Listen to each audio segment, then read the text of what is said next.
Today we will talk about navigating change through formal structures and systems. This chapter discusses the basics of how organizations structure themselves. The discussion emphasizes the critical role of formal systems and structures in organizational change. These systems shape how tasks are completed, decisions are made, and how employees behave. Formal structures divide, group, and coordinate tasks to support the organization's strategic goals, while formal systems include planned processes like strategic planning, performance management, and information systems, which operationalize the structure. Organizations need varying levels of complexity in these systems, depending on their size and industry. The example of Walmart illustrates how sophisticated systems help manage vast operations, contributing to its competitive edge. Formal systems and structures must evolve as external conditions, strategies, and internal factors change to maintain alignment. Also, this chapter explores how change leaders can analyze and adjust existing systems to facilitate change, outlining a process that includes understanding current systems, diagnosing strengths and weaknesses, and designing adaptive systems to support future changes. The chapter is the first of 4, focusing on formal aspects, with subsequent chapters covering informal structures, change stakeholders, and leadership. The structural frame, as explained by Bowman and Deal, provides a blueprint for how managers assign tasks, roles, and authority to deliver products or services. This structure is supported by formal systems and processes to bring the organization's strategy to life. Key concepts that change leaders should understand include: 1. Differentiation involves how tasks are divided into distinct roles or jobs, focusing on task specialization and distinctiveness, both horizontally and vertically within the organization. Task differentiation evolves as businesses expand, leading to highly specialized roles in larger organizations, often resulting in siloed job categories. 2. Integration concerns the coordination of tasks or jobs into cohesive departments or groups, consolidating activities into coherent processes and systems. Growing organizations seek efficient ways to group tasks, organizing by function initially and later by geography, product type, customer segment, or other hybrid models like networks for optimal organization. 3. Chain of command describes the hierarchical reporting structure within an organization, outlining how individuals or units report up and down the organizational hierarchy. It delineates formal power distribution and decision-making responsibilities within the hierarchy. 4. Span of control refers to the number of individuals under a manager's supervision, prompting consideration of the ideal worker-to-manager ratio. Organizational design involves determining this ratio based on culture, strategy, and operational needs. Inadequate span of control risks an overly bureaucratic structure and encourages micromanagement, while excessive control may lead to insufficient supervision and employee development. 5. Centralization versus decentralization refers to the distribution of decision-making authority within an organization. Centralized structures concentrate decision-making at the top, while decentralized structures delegate decisions to lower levels. Organizations tend to flatten hierarchies with decentralized approaches and vice versa. 6. Formal versus informal structures assess the presence and adherence to organizational charts and processes. It gauges the extent to which structures and processes are documented and expected to be followed formally within the organization. The impact of uncertainty and complexity on formal structures and systems has led researchers to classify organizations into two main types. 1. Mechanistic organizations. These are formal, highly differentiated, centralized, and standardized. They have strict hierarchies, specialized tasks, and rigid rules. This structure is ideal for industries with high risks and clear routines, such as nuclear power or pharmacy industries, where mistakes could be costly. 2. Organic organizations. These are flexible, less formal, decentralized, and less standardized. They have fewer rules, flexible job roles, and emphasize informal communication. Startups and creative industries often adopt this structure to allow flexibility and adaptability. Both structures are effective depending on the organization's environment. Mechanistic structures work best in stable environments with low uncertainty, while organic structures excel in dynamic, uncertain environments requiring adaptability. A third approach to understanding how systems and structures influence organizational operations is through information management.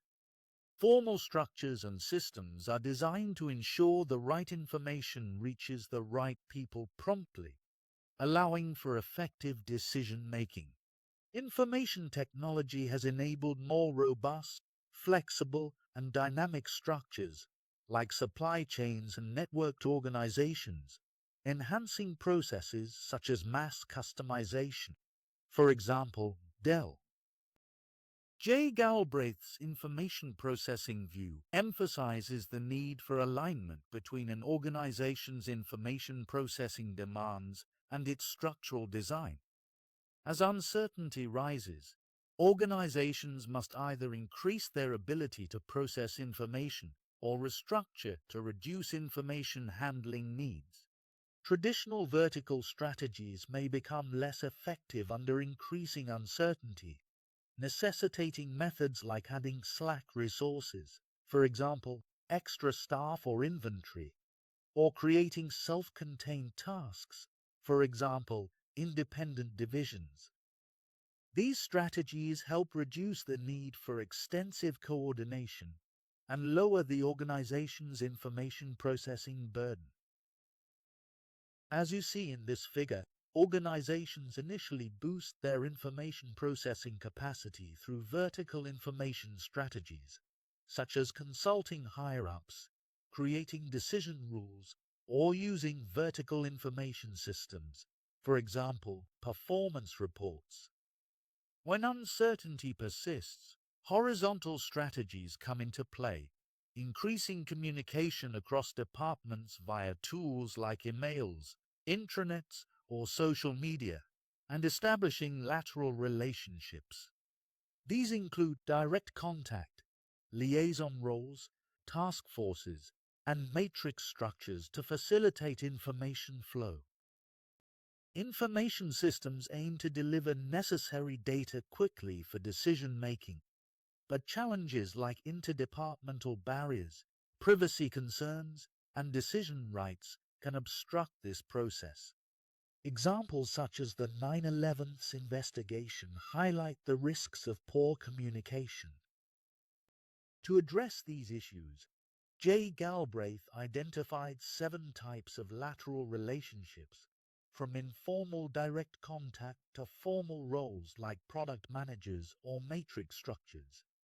Effective change leaders need to ensure alignment between strategy, information needs, and organizational design, while also managing the uncertainty that change introduces.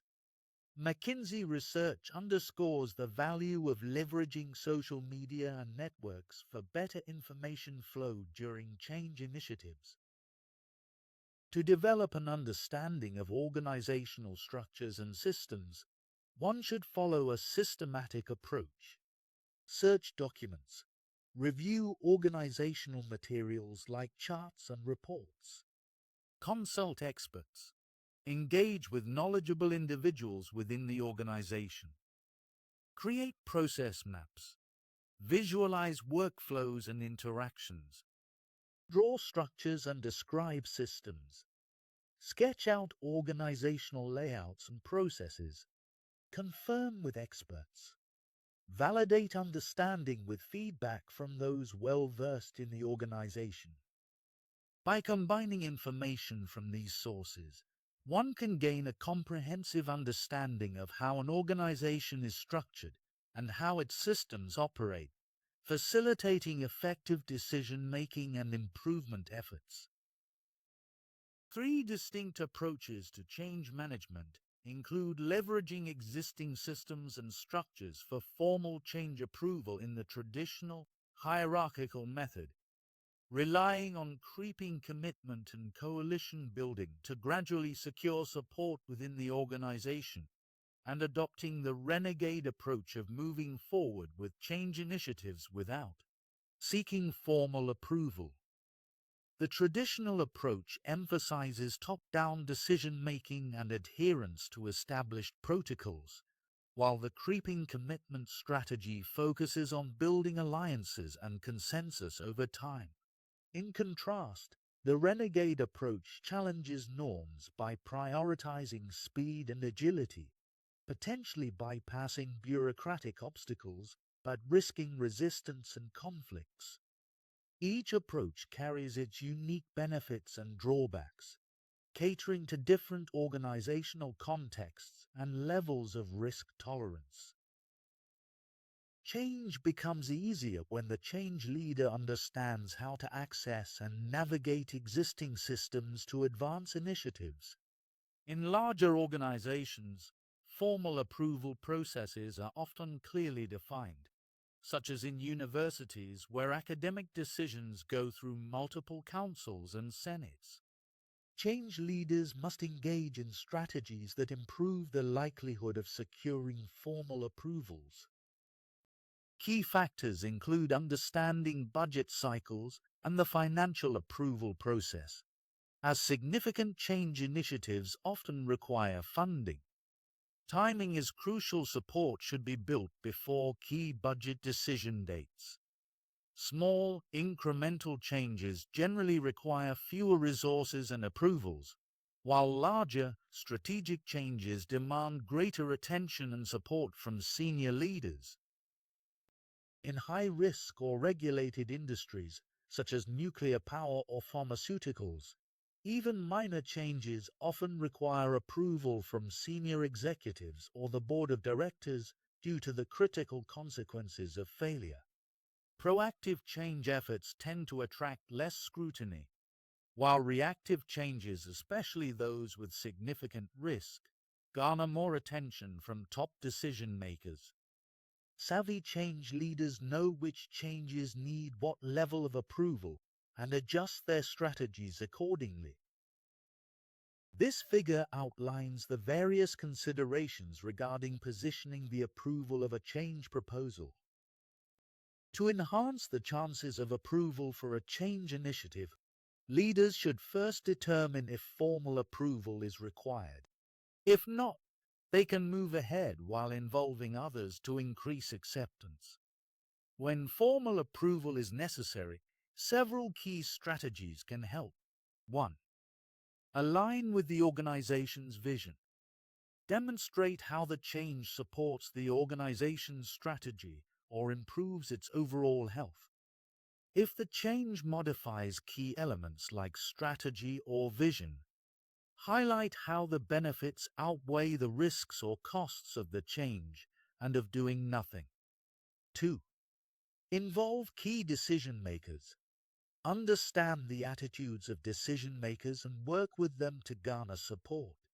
Present the change early to engage people before they commit to competing ideas. 3. Introduce change incrementally. For larger changes, use gradual approaches like staged agreements, pilot projects, or preliminary studies to build comfort and reduce perceived risks. 4. Leverage urgency in crisis situations. In times of crisis or emerging threats, act quickly and use the sense of urgency to expedite approval processes. 5. Expand approval discussions for broader buy-in. Involve more stakeholders in approval discussions if broader acceptance is needed. Engaging people early and thoroughly in the process enhances their understanding and acceptance. 6. Perception of rigorous review. A thorough review process can increase acceptance, especially among the uncommitted or resistant. Active involvement of these individuals or their representatives in planning and approval also helps build support. Finally, leaders should be aware that opposition can arise for various reasons, including genuine concern or self-interest. Understanding the motives of the opposition is crucial for developing the right response. Howell and Higgins identified 3 approaches to the formal approval process for organizational change. 1. Rational, formal approach. Proposals are presented for formal review and approval through structured processes. The chances of success are higher when change leaders have a well-placed sponsor, understand the power dynamics, know their audience, and have detailed knowledge of the project. Informal discussions and timing can also increase the likelihood of approval. Mature organizations tend to formalize approval processes, which vary depending on the magnitude, risk, and uncertainty involved. 2. Creeping commitment and coalition building. This approach involves gradually building support for change by securing small commitments from stakeholders over time. By gradually expanding the scope and support for the change, it becomes harder to reverse course, and a coalition of supporters emerges, increasing the chances of approval. 3. Forging ahead without formal approval. Sometimes, leaders move forward with changes without seeking formal approval, either because they are confident in the need for action or because the situation calls for immediate change. This renegade approach bypasses traditional systems, though it carries risks and relies on the leader's ability to generate momentum and justify the actions later. In formal systems, the approval process may involve stages where the rigor of assessments increases as the project progresses, ensuring innovative ideas are explored, risks managed, and decisions seen as legitimate. This staged approach can boost acceptance and reduce political resistance. The strategy of creeping commitment and coalition building provides an alternative to directly pursuing formal approval for change initiatives. By using incremental approaches such as surveys, pilot programs, or benchmark data, change leaders can acclimate members of the organization to new ideas, refine initiatives, and reduce resistance. These actions gradually increase comfort and support for change, making formal approval more likely when needed. Building coalitions is key, as influential groups or individuals who support the change can generate the momentum necessary for approval. This approach creates political clout that can sway decision-makers in favor of the change. When enough key stakeholders are on board, the formal approval process often becomes smoother or even automatic. However, there are risks. Coalition building can be time-consuming, add complexity, and become politically divisive. Leaders need to manage opposing coalitions carefully and avoid tactics that damage relationships, integrity, or long-term goals. The renegade approach allows change leaders to bypass the need for formal approval by quietly advancing a change agenda within their organization. An example is Peter Grant, a banker who effectively changed the demographic of his bank over 30 years without seeking formal permission, following the principle of don't ask, just do it. When the change is manageable and within their authority, leaders may proceed independently while keeping key stakeholders informed to prevent any surprises. This strategy can create powerful dynamics, as those who might oppose the change may not notice it during its initial low-key phases, allowing for refinement and momentum building. While the renegade process suggests that gaining forgiveness is often easier than securing permission, it is essential to avoid unnecessary conflict and damage to reputation. The renegade approach is not about causing chaos, but requires careful assessment of organizational factors and the preferences of key individuals. Successful change leaders recognize their power and influence, enabling them to initiate change independently when appropriate, setting a precedent for future decisions. Gaining approval for change becomes easier when leaders demonstrate how the initiative aligns with the organization's mission, vision, and strategy. Addressing the relationship between the change and these dimensions, as well as existing systems, is crucial. When change adds value and requires minimal resources compared to its benefits, the likelihood of acceptance increases. For example, a proposed change to enhance customer service in a call center can be more readily approved if it involves only minor adjustments, like additional training and support materials. To further facilitate approval, change leaders should frame their initiatives to minimize disruption and perceived risks. Breaking down significant changes into smaller, manageable stages can help. For instance, transitioning from mass marketing to one-to-one marketing can be accomplished through exploratory research, pilot projects, and gradual expansion, thereby reducing incongruence with existing systems. As momentum builds, these incremental changes can lead to substantial transformations over time, often described as morphing. This approach allows change leaders to present initiatives as gradual rather than dramatic shifts, which can ease acceptance. Cumulative small changes can ultimately result in significant organizational improvements, exemplified by the incremental hiring strategy of Peter Grant, which resulted in a diverse workforce over years. The key takeaway is that depicting change as a series of manageable adjustments can enhance the likelihood of approval and foster successful implementation. The last slide we will talk about is developing more adaptive structures and systems. Organizations can enhance their adaptability to change by fostering a culture of learning, which involves systematically scanning the external environment, continuously questioning and improving existing practices, and encouraging an open climate for discussion. Key actions include measuring performance to identify gaps, promoting an experimental mindset, supporting ongoing education, and recognizing interdependencies within the organization. Structures that reward innovation and facilitate collaboration are essential for creating flexible systems capable of managing complexity.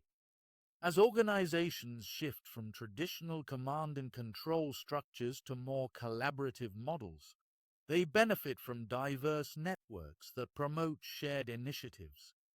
Change agents play a vital role in facilitating this learning process, ensuring that adaptive systems align with competitive realities and enhance the organization's capacity to respond to future challenges. Thank you for watching. If you liked this video, please like and subscribe to channel.